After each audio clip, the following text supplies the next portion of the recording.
Okay, thanks, Kevin. I didn't realize you were such a good investigative reporter amongst your other skills there. Flying Moose. Flying Moose was good. First of all, in addition to thanking you for not talking about the Warriors, I truly appreciate everyone being here when they could be home watching the Warriors. So thanks very much for being here. As I talked to Kevin about this award, I thought about what I would say, and my 20-year-old son told me a joke.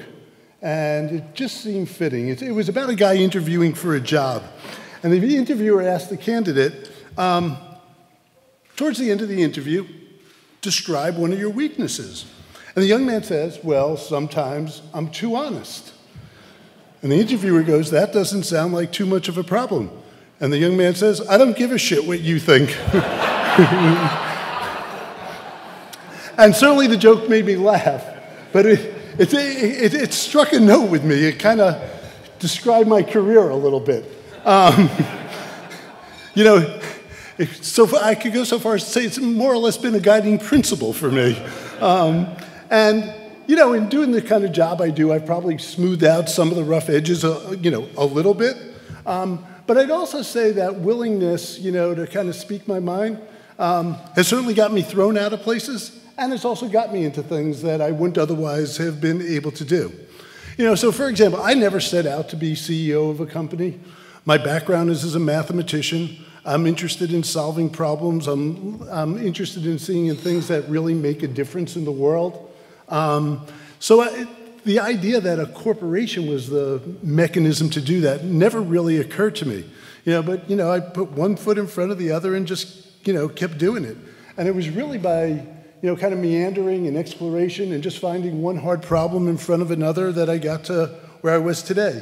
It was always just a question of really following what I wanted to do and, not thinking too much about the consequences. And so, yes, I quit or got fired. I've dropped out of college. Many of those things, certainly my parents, maybe all the mature, responsible people around me told me I was always shooting myself in the foot, but I didn't really seem to care. And part of it was, I had another plan in mind. There were other things that I just thought were more important and, a little bit to hell with the consequences.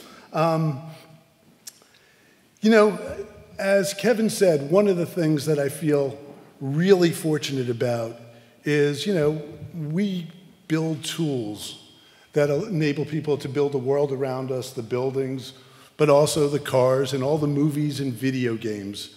And there's this privileged relationship that you get when you work with creative people.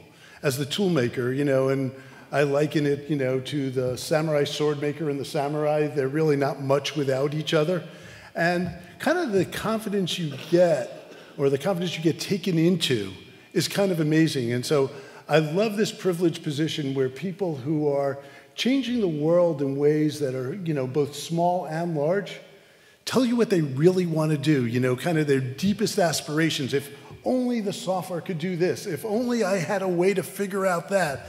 And so being in that position has been a fascinating one, and I feel, very fortunate about doing that.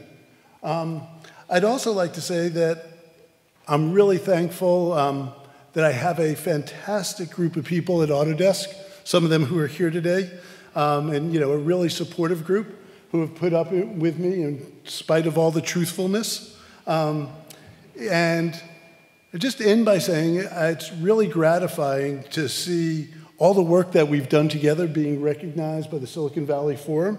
And so I really appreciate it. I'm humbled to be here and receive the award along with Tom and Jennifer and the late Andy Grove. And so on behalf of the entire team at Autodesk, and especially myself, I'm really thankful and appreciative of this award. Thanks.